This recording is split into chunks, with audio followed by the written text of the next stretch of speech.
em princípio, nós estamos tendo inquietude, que o Estado está vivo com ele, também de parte do trabalhador, mas nós queremos arranjar em grote lijnen também, que é o pensamento do ministro e também de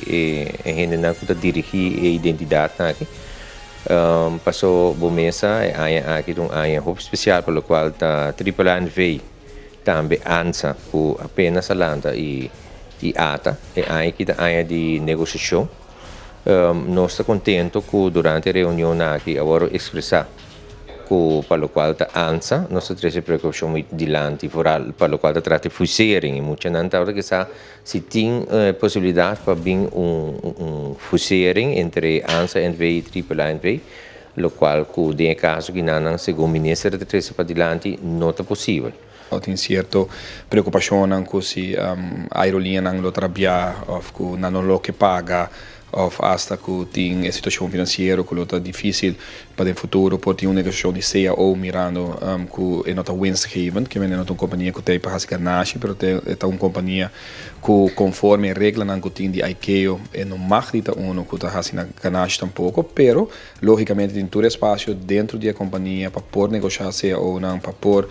fazer reserva necessária para inversão que digo toma lugar. Porque é diferente ponto na cabine de lante, nós vamos ver que essa aqui não nota quadra com a realidade e aponta na se tem vamos a prova não ou tem qualquer documento com a riba qual na base preocupação nós não avisa que não tal tem documento que eigenlijk na receber pero quando tal tem adresseerde que menos tal tem gente que está responsável pelo documento e riba cada unidade nossa quita e dúvida na minha espera e dá uma garantia necessária que nós queremos que a ANSA está sumamente exitoso. De outra banda, a expressar naturalmente que na local tem interesse para mirar achteraf, agora que não toch a possibilidade para poder integrar body AAA NV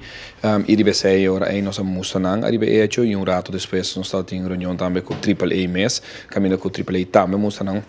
a de hecho que essa aqui é impossível mirando com a ICAO está delinear